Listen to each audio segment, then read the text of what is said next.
the hip.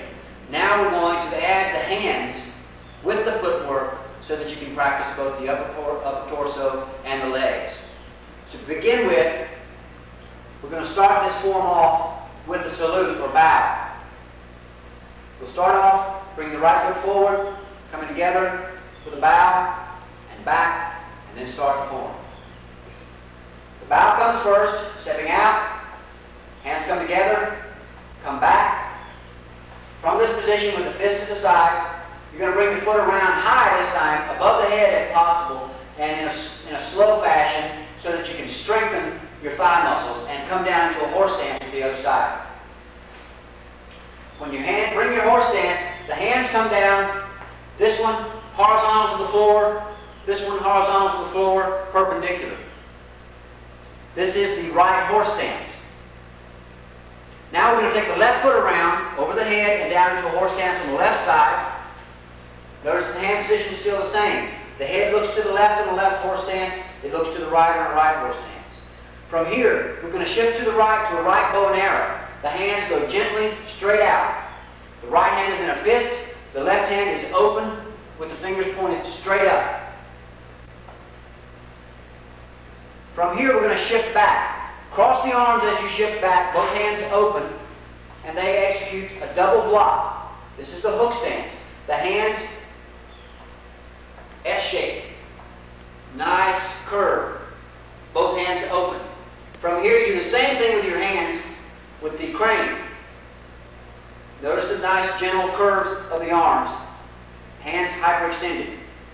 Step out to a back bow and arrow. You bring the hands down by your side. The left hand is open and the right hand is in a fist.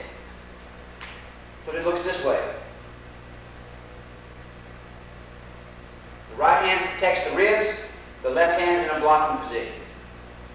From here, we're going to sit down into a half split. The hands come together in the front and then sit right down. The right hand is still in a fist. The left hand is still open.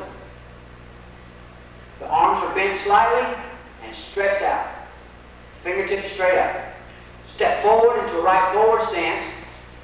The right fist goes forward, easy. The left hand comes down and protects the front of the body.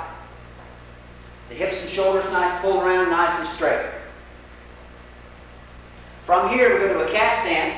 Both hands come out open, directly in front. The wrist, as you can see, is hyperextended here and hyperextended here, so that if you have any jarring to it, they are prepared. From here, you step back with the left foot to a right back stance. The right hand is forward, wrist hyperextended. The left hand is back into a fist. From here, shift forward to a tiger stance. The hands come together in front. Pulling action through the shoulders this way. This is in a clawing action, and the left hand is in a clawing action underneath the right tricep. From here, the left foot comes to the right. You turn counterclockwise in a ready position to start the other side. So from this position, you will bring the left foot over to a left horse stance and the right foot over to a right horse stance.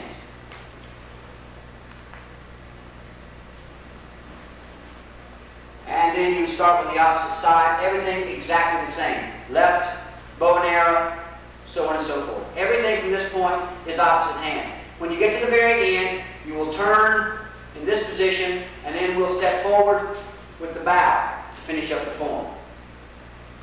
So what I'm showing you here is only one side. What I expect you to do is to practice that one side and then transfer that information over to the other side. This allows you to really learn the material well when you have to interpret it yourself opposite hand.